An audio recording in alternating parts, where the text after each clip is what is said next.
નમસ્કાર, spark today ન્યૂઝમાં આપનું સ્વાગત છે। વડોદરામાં જે વરસાદ વરસ્યો, જે 3 ઇંચ વરસાદ વરસ્યો, તેમાં અલગ અલગ વિસ્તારમાં પાણી ભરાઈ ગયા, સાથે ટ્રાફિકના દ્રશ્યો સર્જાયા। આપણે એલએનટી સર્કલ પાસે જે ઉડા સર્કલ કહેવામાં આવે છે, તમે જોઈ શકો છો, જે ટ્રાફિક સાથે જે જલારામ જે માર્ગ છે, જે જલારામમાં જતો, ત્યાં પણ પાણી ભરાઈ ગયા છે। અલગ અલગ વિસ્તારોમાં પાણી ભરાઈ ગયા છે।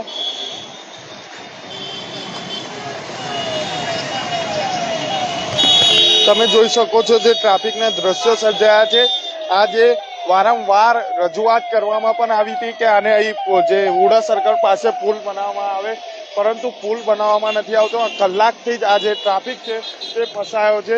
અહીંના જે લોકો છે તે પણ ભેગા થયા છે, સાથે આ જે રોડ છે હમણાં ટ્રાફિકથી જામ થયો છે। વરસાદ વરસ્યો, ગરનાળું બંધ છે, અલગ અલગ વિસ્તારોમાં પાણી ભરાયા છે।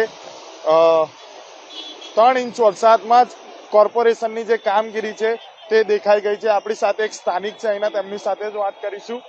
જી, શું કહેશો? જે રીતે વરસાદ વરસ્યો, કોર્પોરેશન પર પણ ઘણા સવાલો ઉભા થાય, સાથે અહીં જે બ્રિજ બનાવવામાં આવે, શું કહેશો? 100% બ્રિજ અહીંયા બનવો જ જોઈએ, કારણ કે એટલી ટ્રાફિક થાય છે। અમિતનગર સુધી ટ્રાફિક છે, બ્રિજની ઉપર સુધી ટ્રાફિક થઈ ગયું છે, અને આ બાજુ ફતેહગઢનો બ્રિજ વડે એટલું ટ્રાફિક થઈ ગયું, મંગલ પાંડે ટ્રાફિક થઈ ગયું, લોકો અહીંયા પાણીમાં ફસાઈને જાય છે, અર્ધ વગરનું પાણી ભરાઈ ગયું છે। બ્રિજ બનવો જ જોઈએ અહીંયા, અને જરૂરિયાત છે બ્રિજની। પાણી પણ ભરાઈ ગયા છે, પાણી ભરાઈ ગયું છે એનું કારણ એવું છે કે ગટરો બધી બ્લોક થઈ ગઈ છે, ગટરો ચોખ્ખી થઈ નથી, એના માટે પાણી ભરાઈ ગયું છે।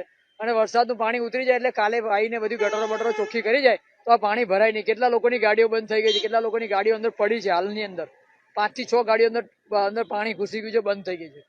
અને આ ટ્રાફિકનો હલ કઈ થવો જ જોઈએ। આટલું બધું ટ્રાફિક થાય, અતિશય ટ્રાફિક થાય, કોઈ એમ્બ્યુલન્સ અર્જન્ટ નીકળી જ ના શકે ને અડધો કલાક લાગે અહીંથી નીકળવા માટે, કારણ કે કેટલું સાયરન વગાડશે એ બી। એના માટે બી જોઈએ, જરૂરિયાત છે। અને અત્યારે તમે જોઈ શકો છો કે હદ વગરનું ટ્રાફિક છે। તમે ખાલી એમ કેમેરો પલટાવો, બ્રાઇટ સ્કૂલ બાજુ પલટાવો, સામેની સાઈડ પર, બરાબર, પાણી પણ ભરાઈ ગયા છે, લોકો હેરાન પરેશાન તો થઈ જ ગયા છે ને અંદર, હદ વગરનું પાણી ભરાઈ ગયું છે। અને અહીંયા બ્રિજ બનવો ખાસ જરૂરી છે, એ અમારી માંગણી છે કે અહીંયા બ્રિજ બનાવો, 100% બધાને શાંતિ થાય। બ્રિજ બનાવો તેવી પણ માંગ કરવામાં આવી હતી। આ જે ઇન્સ્ટિટ્યૂટના બાળકો છે તે પણ હમણાં જે તેમની વાન છે તેની રાહ જોઈને ઊભા છે, તમે જોઈ શકો છો। જે લોકો છે, શું કહેશો? વરસાદ પડ્યો અને તમે પણ હવે હેરાન થઈ રહ્યા છો, હજુ સુધી ગાડી નહીં આવી। अरे वो बहुत दिनों से, यानी अभी बारिश अटक गई है, वैन अटक गई है ट्रैफिक में। हम यहाँ पे आधे घंटे से खड़े हैं। क्या बोलोगे ये कॉर्पोरेशन के लिए, क्या जवाब दोगे? कॉर्पोरेशन मतलब कुछ मैनेजमेंट नहीं है इनमें, ढंग से करते नहीं है। अब क्या करें, मैनेजमेंट नहीं करते ढंग से। अब आधे घंटे से छोटे बच्चे खड़े हैं, 9th के बच्चे, 8th के बच्चे, और 2 કલાકથી જ આ બાળકો ઊભા છે। आप क्या बोलोगे? आप भी खड़े हो कब से? और कुछ नहीं खड़े, बस अभी वैन वाले अंकल आने वाले हैं और अंकल ऐसा बोल रहे कि अभी वो ट्रैफिक में फंसे हुए हैं यहाँ पे। कब के अंकल को कॉल कर रहे थे, अंकल इधर ब्रिज बनना चाहिए, ऐसा मानते हो? हाँ, लाइक ऐसा वृंदावन 4 रास्ता से। हाँ, मतलब इधर हाँ, से जो अमितनगर से जो हाँ, इधर ब्रिज बनना चाहिए। हाँ बनना चाहिए, क्योंकि बहुत ट्रैफिक हो रहा है उसकी वजह से। જે ટ્રાફિક છે તમે જોઈ શકો છો, હમણાં જે આ બાળકો છે તે પણ ફસાયા છે, પરંતુ જે કહેવામાં આવે, આ જે રાત્રિ બજાર જે ઉડા સર્કલ, એલએનટી સર્કલ પાસે જે રોડ છે, સાથે જલારામ નગરમાં આ જતો રોડ છે, ત્યાં પણ પાણી ભરાઈ ગયા છે, લોકો હેરાન પરેશાન થઈ ગયા છે, તમે જોઈ શકો છો।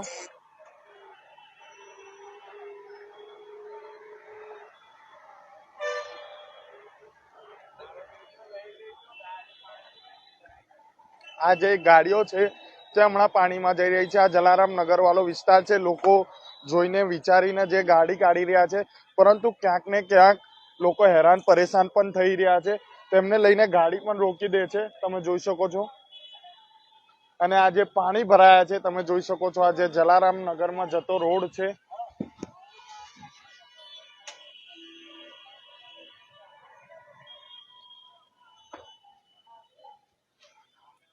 કોર્પોરેશન પણ ઘણા સવાલો ઉભા થાય છે, પણ કોર્પોરેશન શું કરે છે તે પણ એક બહુ મોટો સવાલ છે।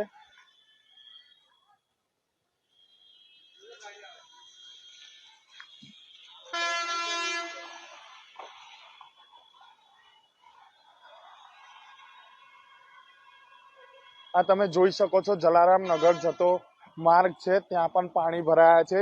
જે ગટરને પણ સાફ કરવામાં આવે તેવી જે અહીંના સ્થાનિકો છે તેમના દ્વારા માંગ કરવામાં આવી હતી, પરંતુ અલગ અલગ વિસ્તારોમાં પાણી ભરાય છે. કોર્પોરેશનને ખાસ ધ્યાન રાખવું જોઈએ આ વસ્તુને. સાથે આ બ્રિજ બનાવવામાં એમ્બ્યુલન્સ પણ ફસાઈ ગઈ છે આ જે રોડ છે ત્યાં, પરંતુ ક્યાંક ને ક્યાંક એમ્બ્યુલન્સ ફસાઈ જાય છે. કોઈ ઇમરજન્સી જે વાહન છે, એમ્બ્યુલન્સ છે, ફાયર છે, તે આ ટ્રાફિકમાં ફસાઈ જાય તો શું હાલ થાય તે પણ એક સવાલ છે.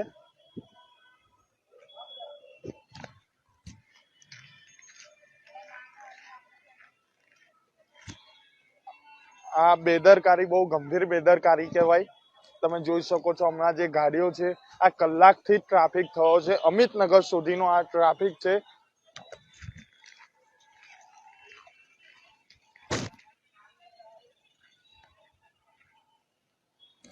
તમે જોઈ શકો છો હમણાં તો જે વરસાદ છે તે વિરામ લીધો છે, પરંતુ ક્યાંક ને ક્યાંક કોર્પોરેશન પણ ઘણા સવાલો ઉભા થાય છે. જે રીતે વાત કરવામાં આવે ટ્રાફિક પણ ના દ્રશ્યો સર્જાયા છે.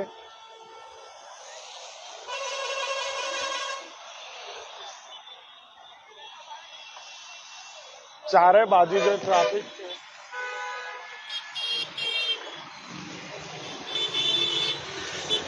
તમે જોઈ શકો છો પુષ્કળ પ્રમાણમાં લોકોને હાલાકી પડી રહી છે. જે ટ્રાફિક તમે જોઈ શકો છો, આ બ્રિજ બનાવવામાં આવે વારંવાર માંગ કરવામાં આવી છે, આજે સ્થાનિક દ્વારા પણ કહેવામાં આવ્યું, પરંતુ કોર્પોરેશન તંત્રને ધ્યાન રાખવાની ખાસ જરૂર છે. અલગ અલગ વિસ્તારોમાં પાણી ભરાયા છે.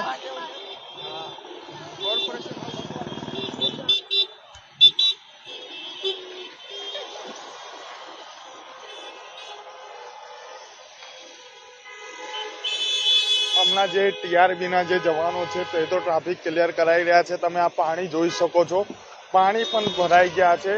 સાથે લોકો હેરાન પરેશાન થઈ રહ્યા છે. લોકોને ઘરે જવાનો ટાઈમ છે, પરંતુ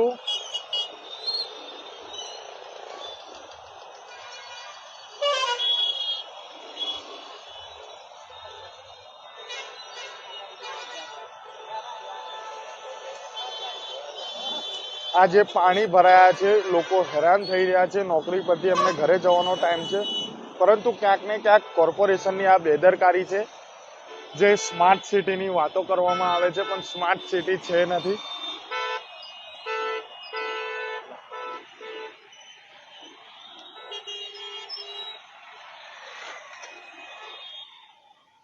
તમે જોઈ શકો છો આજે પાણીના દ્રશ્યો અમે બતાવી રહ્યા છે. સાથે ટ્રાફિકના દ્રશ્યો છે તે સર્જાયા છે. ટ્રાફિક બ્રિગેડના જે લોકો છે તે કામગીરી, જે ગાડીઓને અલગ અલગ બાજુથી ચાલુ કરવામાં હમણાં આવી રહ્યું છે, પરંતુ ક્યાંક ને ક્યાંક આ જે માર્ગ છે ત્યાં બ્રિજ બનાવવામાં આવે. આ પાણી છે તમે જોઈ શકો છો, અહીં પણ પાણી ભરાઈ ગયા છે. અલગ અલગ વિસ્તારોમાં લોકોના ઘરમાં પણ પાણી ભરાઈ ગયા છે. લોકો હેરાન પરેશાન થઈ રહ્યા છે, પરંતુ કોર્પોરેશન કોઈ ધ્યાન આપતું નથી. આપણી સાથે વધુ વાતચીત કરવા સામાજિક કાર્યકર કમલેશભાઈ પરમાર છે, તેમની સાથે વાત કરીશું. કમલેશભાઈ, શું કહેશો? હજુ વડોદરામાં 3 ઇંચ વરસાદ વરસ્યો અને પાણી ભરાઈ ગયા, સાથે ટ્રાફિકના દ્રશ્યો પણ સર્જાયા. ચોક્કસથી વડોદરા શહેરની અંદર પ્રી મોન્સૂન કામગીરી કરવામાં આવી છે, પરંતુ આ પ્રી મોન્સૂન કામગીરી નથી, આ પ્રી મોન્સૂન કામગીરી કહેવામાં આવે છે. સાથે સાથે કહેવાય છે કે આ વિકાસ ઓનલી નેતાઓનો જ થવો છે, અધિકારીઓનો જ થવો છે, કોન્ટ્રાક્ટરોનો જ થવો છે. વિકાસની વાતો કરનારા સરકારને ખાસ કરીને આજના જે દ્રશ્ય છે, નોર્મલ જે કહેવાય છે 2.5 થી 3 ઇંચ વરસાદ પડ્યો, એમાં જ જે કહેવાય છે કે તમામ જગ્યાઓ પર ટ્રાફિક જામના દ્રશ્યો જોવા મળ્યા. સાથે સાથે કેટલાક નોકરિયાતો, કેટલાક નાના નાના ભૂલકાઓ જે સ્કૂલેથી, ટ્યુશન ક્લાસીસથી ઘેર આવવાની અંદર પણ પુષ્કળ પ્રમાણમાં હાલાકીનો સામનો કરવો પડ્યો. ઘણી વ્હીકલો જે કહેવાય છે કે બંધ હાલતમાં જોવા મળી. એટલે કહેવાય છે કે વડોદરા શહેરના મેયર ઓનલી કહેવાય છે કે કઠપુતલી બનાવીને બેઠા હોય તેમ પણ લાગી રહ્યું છે. રબર સ્ટેમ્પ જેવી હાલત છે, કારણ કે હકીકતની અંદર જો કદાચ પ્રી મોન્સૂન કામગીરી રેગ્યુલર સાચી દિશામાં કરી હોત તો ચોક્કસથી વડોદરા શહેરની અંદર આ પરિસ્થિતિ ન સર્જાઈ હોત. કારણ કે વડોદરા શહેરની અંદર જે કહેવાય છે કે સિટી વિસ્તારની અંદર તો 2 ઇંચ વરસાદની અંદર પણ જો કે પાણી દુકાનોમાં ઘૂસતા હોય છે, પરંતુ હાલમાં પરિસ્થિતિ એવી છે કે આખા જે વીઆઈપી રોડ પર પણ જે ખાસ કરીને ટ્રાફિકના દ્રશ્યો જોવા મળી રહ્યા છે. એટલે વડોદરા શહેરની અંદર જે કહેવાય છે કે હાલમાં 2.5 થી 3 ઇંચ વરસાદની અંદર પાણી જોવા મળે છે. સાથે જે ઉડા સર્કલ પાસે અમે અવારનવાર તંત્રનું ધ્યાન દોર્યું છે. પૂર્વ જે કહેવાય છે કે ચેરમેન સાહેબ જે હિતેન્દ્ર પટેલ સાહેબે જે તે સમય પર બજેટની અંદર આ બ્રિજનું નિર્માણ કરવા માટેનું જે પેપર મીડિયાના માધ્યમથી પણ જણાવ્યું હતું, પરંતુ કહેવાય છે કે હાલના જે ભારતીય જનતા પાર્ટીના શાસનની અંદર વડોદરા શહેરની અંદર એક પણ બ્રિજ બન્યો નથી. જે બ્રિજ બન્યા છે એ તકલાદી બ્રિજ બન્યા છે. સાથે સાથે એની જે ડિઝાઇન છે આ ડિઝાઇન પણ કંઈક ને કંઈક રીતે ખોટી બધી પડી છે. એટલે લાલબાગનો બ્રિજ તમે જોઈ લો, મંગલ પાંડે બ્રિજ જે કહેવાય છે કે અટલ બ્રિજ તમે જોઈ લો. એટલે આ જે બ્રિજો બનાવવામાં આવ્યા છે, પરંતુ જે જગ્યા ઉપર બ્રિજની જરૂર નથી એ જગ્યા ઉપર બ્રિજ બનાવવામાં આવે છે. અને હકીકતની અંદર વીઆઈપી રોડ પર ઉડા સર્કલ પાસે જે કહેવાય છે કે હજારોની સંખ્યામાં જે રોજની અવર જવર થતી હોય છે, મોટા મોટા ડમ્પરો હોય, જીએસઆરટીસી બસો હોય, લક્ઝરી બસો હોય, આવી તમામ જે કહેવાય છે કે હેવી વ્હીકલો જયારે અહીંથી પસાર થતા હોય તો ખાસ કરીને અમે અવારનવાર માંગણી કરી છે કે ભાઈ આ જે જગ્યા ઉપર બ્રિજ બનવો જોઈએ. અને એના માટે ઘણી લડત પણ આપી છે, ઘણી વખતે આંદોલન પણ કર્યા છે, ઘણી વખતે પોલીસે ડિટેન પણ કર્યા છે. એટલે અમારી આ સ્પાર્ક ટુડે ન્યૂઝના માધ્યમથી વડોદરા શહેરની જનતાને પણ અપીલ છે કે હવે જાગૃત બનો, ઝંડા લઈને ન ફરો. કારણ કે ભારતીય જનતા પાર્ટીના શાસનમાં જે જગ્યા ઉપર બ્રિજની જરૂર નથી ત્યાં આગળ બ્રિજ મંજૂર કરવામાં આવે છે અને એ જગ્યાના સ્થાનિક રહીશો વિરોધ કરી રહ્યા છે. પરંતુ અમારા વીઆઈપી રોડ પર અમે માંગણી કરી રહ્યા છે કે ભાઈ અમને આ જગ્યા ઉપર બ્રિજ બનાવી આપો, જેથી કરીને આ ટ્રાફિકની સમસ્યાનો નિવારણો આવી શકે. સાથે સાથે અવારનવાર અકસ્માત થતા હોય તો અકસ્માતની ઘટનાને આપણે કદાચ જો રોકી શકીએ, સાથે સાથે જે ટ્રાફિકની સમસ્યા છે ટ્રાફિકની સમસ્યા પણ હલ થઈ શકે છે. પરંતુ આ જાડી ચામડીના વિશ્વામિત્રીના મગરો ક્યારે જાગશે? આ મગરોને સદબુદ્ધિ ભગવાન આપે એવી અમે પ્રાર્થના કરીએ છીએ. કારણ કે પ્રી મોન્સૂન કામગીરી નહીં, આ પ્રી મોન્સૂન કામગીરી કરી છે. એટલે ખાસ કરીને તંત્રને અમે અપીલ કરીએ છીએ કે જે પ્રી મોન્સૂન કામગીરી કરી છે આ તમામ કોન્ટ્રાક્ટરો જે પ્રી મોન્સૂન કામગીરીના ભાગરૂપે જેટલાને કોન્ટ્રાક્ટ આપ્યો છે આમનો એક પણ નાણાં ચૂકવવા ન જોઈએ તેવી અમારી ખાસ માંગણી છે, અમારી એક રજૂઆત છે. અને આવનારા દિવસોમાં અમે ચોક્કસથી વડોદરા મ્યુનિસિપલ કમિશનર સાહેબ, મેયર સાહેબ, ચેરમેન સાહેબ સાથે સાથે વિજિલન્સની તપાસ પણ માંગીશું કે આ લોકોએ કામ સાચી દિશામાં કર્યું છે કે નથી કર્યું. એટલે આ લોકોના ખોટા બિલ પાસ ન કરવા જોઈએ તેવી પણ અમે માંગ મૂકીશું. વિજિલન્સની જે તપાસ છે તે પણ થવી જોઈએ. જે તપાસ છે તે પણ થવી જોઈએ. તમે જોઈ શકો છો જે રીતે આ બ્રિજની પણ કામગીરી વડોદરામાં વરસાદ વરસી રહ્યો છે, પરંતુ ક્યાંક ને ક્યાંક કોર્પોરેશન પણ ઘણા સવાલો ઉભા થાય છે. સાથે આ અમિતનગરથી ઉડા સર્કલ બાજુ રોડ જતો છે, આ બ્રિજનો જે કામગીરી છે તે બ્રિજ બનવો જોઈએ તેવી પણ વારંવાર રજૂઆત કરી છે, પરંતુ બ્રિજ બનતો નથી તે પણ એક સવાલ છે. હવે જોવાનું રહ્યું કે આ બ્રિજ ક્યારે બનશે. ખાતમુહૂર્ત પણ અહીં થઈ ગયા છે, પરંતુ ક્યાંક ને ક્યાંક જે લોકો છે તે હેરાન પરેશાન થઈ રહ્યા છે, ટ્રાફિકના દ્રશ્યો સર્જાઈ રહ્યા છે. લોકોએ વારંવાર અહીંના જે સ્થાનિકો છે તેમને પણ રજૂઆત કરી છે, પરંતુ ક્યાંક ને ક્યાંક એવું લાગે છે કે વડોદરા મહાનગરપાલિકાના જે અધિકારીઓ છે તેમનું પેટનું પાણી હલતું નથી તેવું ચોક્કસપણે લાગી રહ્યું છે. તમે જોઈ શકો છો આ કલાકથી જે ટ્રાફિક છે તે ફસાયો છે, જે બસ હોય, જે લોકો હમણાં નોકરીથી છૂટ્યા છે, પરંતુ ક્યાંક ને ક્યાંક અમિતનગરથી આ જે જતો રોડ છે ત્યાં આ જે બ્રિજની જે સુવિધા અહીં કરવાની જોઈએ તે કરવાની માંગ જે લોકોએ દ્વારા કરવામાં આવી, પરંતુ હજુ સુધી આ જે બ્રિજ છે તેની કામગીરી હવે ક્યારે થશે તે પણ એક સવાલ છે. હવે જોવાનું રહ્યું કે આ જે બ્રિજની કામગીરી ક્યારે થશે. સાથે લોકોના ઘરમાં પાણી પણ ભરાઈ ગયા છે, જે ગટરો પણ ફૂલ થઈ ગઈ છે. કોર્પોરેશનને ખાસ ધ્યાન રાખવાની જરૂર છે તેવી પણ માંગ કરવામાં આવી હતી. હું Kamlesh Joshi, spark today news, Vadodara.